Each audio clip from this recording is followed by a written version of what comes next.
Hello, thank you so much for being here today. My name is Lila, and these are the 13 books that I read in March. I finally made it out of my reading slump. In March, I decided to change up my genres a little bit and read more mystery thrillers, which I don't typically reach for, and it really worked for me. So buckle up because this is going to be a long video.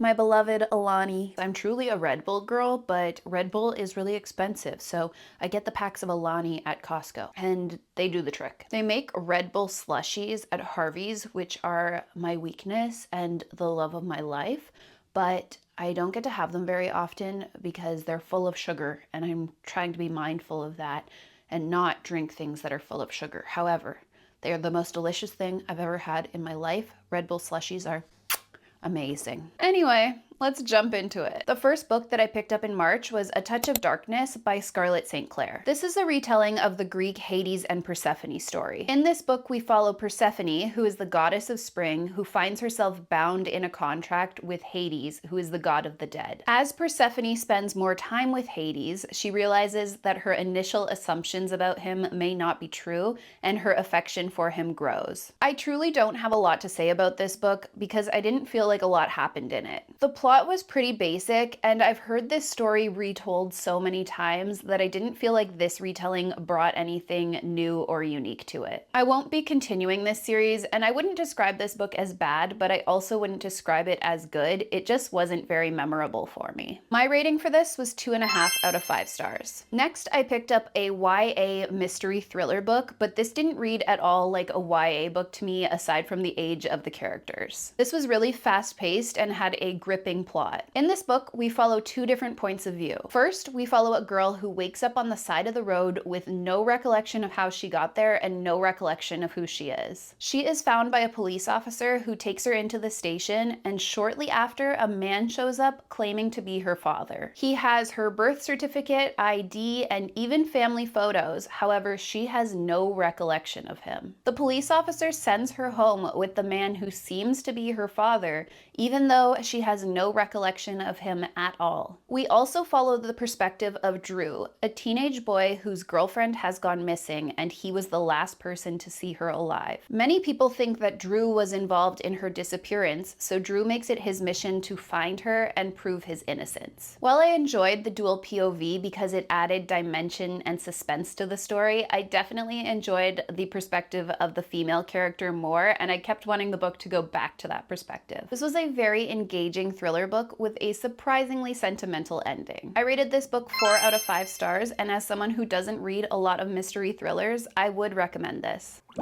Next, I read Drowning by T.J. Newman. In this book, shortly after takeoff, a plane crashes into the ocean and one of the engines explodes during evacuation, causing the plane to flood. The passengers who are still alive inside the plane are forced to close the doors, and the plane sinks to the bottom of the ocean with 12 passengers still trapped inside. The passengers stuck at the bottom of the ocean wait for the rescue team on land, which is led by the mother and wife of two of the trapped passengers. As someone who is terrified of flying, but also really interested in planes, the beginning of this book had me hooked because it starts off strong right in the middle of the plane crash. I found that the book did get a little bit slow in the middle, and because it is such a short and fast-paced book, there's not a lot of time to grow attached to the characters, so I didn't find myself super invested in the outcome of what happened to them. I also didn't really enjoy the dual POV in this book. I found the chapters that took place on land kind of boring. I also didn't love that it was the mom and wife of two of the passengers that was part of the rescue mission because I found it a bit cheesy and unrealistic. The chapters told from the point of view within the plane were definitely more engaging. I rated this book 3 out of 5 stars because I was super entertained and flew through it. But it's definitely not the best thriller I've ever read, and definitely not the best thriller that I read this month.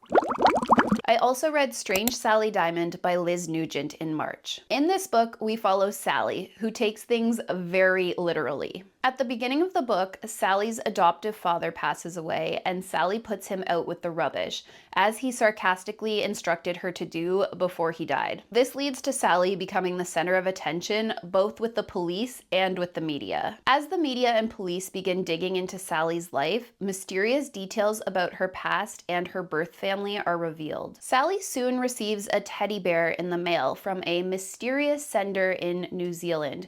And Sally can't figure out why the package is addressed to Mary and why she recognizes the teddy bear from her childhood. This was a really interesting read, and the plot unfolds in a very captivating way as the book goes on. There's some really great character development in this novel, and I really feel like you get to know the characters well and grow attached to them. I really like that this book didn't shy away from the impact that childhood trauma had on Sally's learning, emotions, and development. While I didn't initially love the ending of this book, upon reflection, I understood why it concluded in the way that it did. I gave this book a rating of 4 out of 5 stars. It had a very interesting plot and characters that I cared a lot about. Next, I picked up Run on Red by Noelle Eiley. And I had to watch a YouTube video to figure out how to say her last name, so I hope that I am saying it correctly. In this book, we follow 2 girls, Laura and Olivia, who are headed to a rural party on a secluded country road. They notice a truck trailing them, and what at first seems like a case of road rage turns into a game of cat and mouse with 2 masked men in a truck hunting Laura and Olivia. This was a super quick read for me. I read it in about 24 hours because it was gripping and super fast-paced. I think it's hard to create suspense in books, but this one did it really well. Because the reader is thrust right into the action, we don't get a lot of backstory about Laura or Olivia, so I didn't find that I cared a lot about them, which made me less invested in the outcome of what happened to them. That being said, I was super entertained and I rated this 4 out of 5 stars. Next, we have my favorite book that I read in March, and that is Julie Chan is Dead by Leanne Zhang. In this book, we follow Julie Chan, who is separated from her twin sister Chloe at a very young age. Chloe is adopted by a wealthy white family and becomes a very successful influencer, while Julie is adopted by an aunt and finds herself working as a cashier at a supermarket. Through an unexpected chain of events that I won't reveal too much about, Julie discovers Chloe's body under mysterious circumstances. Now that Chloe is dead, Julie seizes the chance to take on Chloe's identity and live the life of her twin that she has always been envious of. This book was so good. It was a thriller, yet multi-dimensional. This book explores influencer culture and envy and has very interesting character dynamics. This book was really relevant to the time that we are living in now due to the exploration of influencer culture. I loved how it emphasized just how far people will go to achieve this desired lifestyle and status. This book got really weird at the end, but in a way that I really enjoyed. If you're into weird girl books, you should try this one. I was so impressed by this book, especially when I found out that the author is only 23, so I can't wait to see what she writes next. I rated this book 5 out of 5 stars.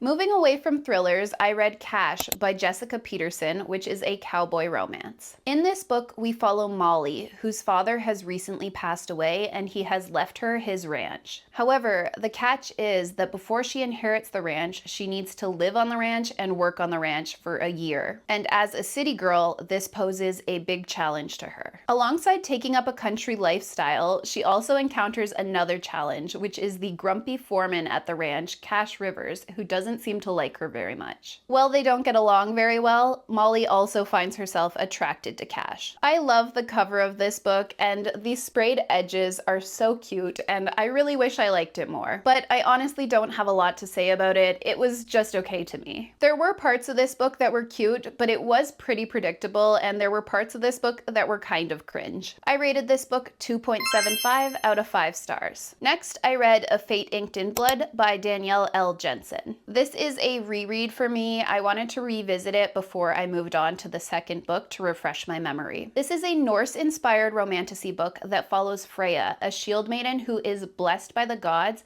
and who is battling to unite a nation under a power-hungry king, while also fighting her own desire for that king's son. I enjoyed this book both the first time I read it and during my reread, I think that it's a very unique romantasy book. The main character, Freya, can be a little bit annoying due to her stubbornness and naivety, but aside from that, I do find that this is an entertaining series. I rated this book 3.75 out of 5 stars, and I am currently reading the second book in the series.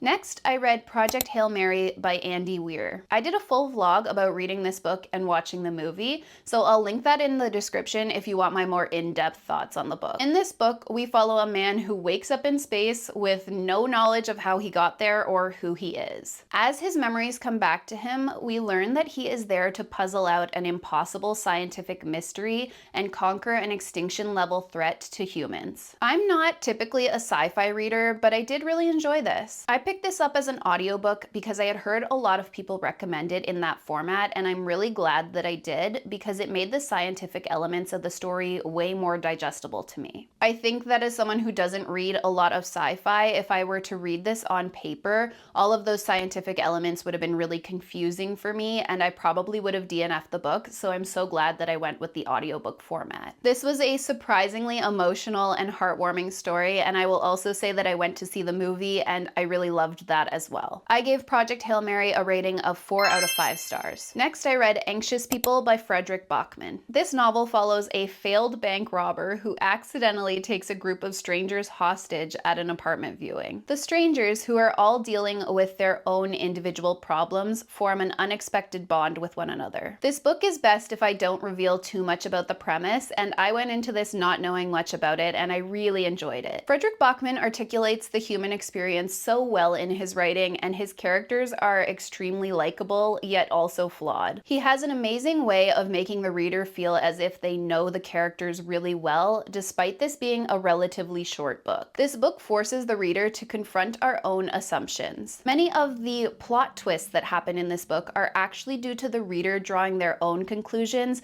rather than a complex and intricate storyline. This was a heartwarming book that I really enjoyed. I rated Anxious People 4.25 out of 5 stars. Next, I picked up Broken Country by Claire Leslie Hall, and I actually had a dream that I read this and really enjoyed it, so I figured it was time to pick it up. In this book, we follow Beth and her farmer husband, Frank. Through a chain of unfortunate events, Beth's life is altered when her teenage boyfriend, Gabriel, shows up in her village with his young son, Leo. Beth is pulled back into Gabriel's life, and tensions in the village rise as jealousies and secrets from the past resurface. This book has a lot of love and a lot of hype, so I expected to really love it, but it was just an okay read for me. I really liked how this blended the mystery and literary fiction genres. However, I wasn't particularly surprised by any of the plot twists. The storytelling in this book was really well done, and the characters were quite complex. However, I just didn't enjoy this as much as everyone else seemed to. I rated this 3 out of 5 stars. Okay,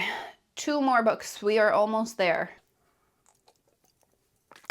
I read another Noelle Eiley book, which is Ask for Andrea. This was a very unique mystery thriller book because in this book we are following 3 girls who have been murdered by a man they met on a dating website. We follow their 3 ghosts as they haunt him and try to prevent him from murdering any other women. Reading from the perspective of ghosts was really new and refreshing because it was different from anything that I've read in the mystery thriller genre before. This is a very hyped book, especially on Book Talk, and I thought it was good, but it's not my favorite mystery thriller that I've ever read. I gave this a rating of 4 out of 5 stars. The last book that I read in March was Look Closer by David Ellis. In this book, Simon and Vicky are a wealthy Chicago couple who have regular lives and a stable marriage. When a socialite is found hanging in a mansion in a nearby suburb, secrets begin to unravel in Vicky and Simon's marriage. Both Simon and Vicky are liars, but who is conning who? This is a very highly praised mystery thriller book, and while I was reading it, I realized that I enjoy something that is a fast-paced page turner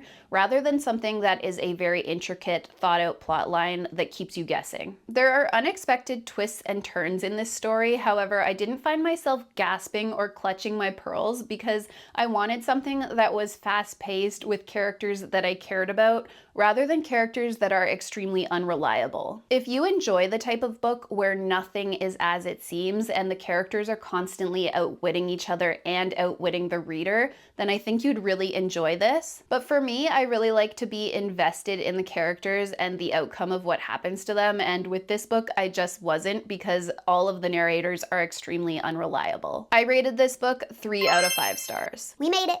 Thank you so much for taking the time to watch this video, especially if you've made it this far, because I know this was a long one. I will see you again with a new video soon. Bye!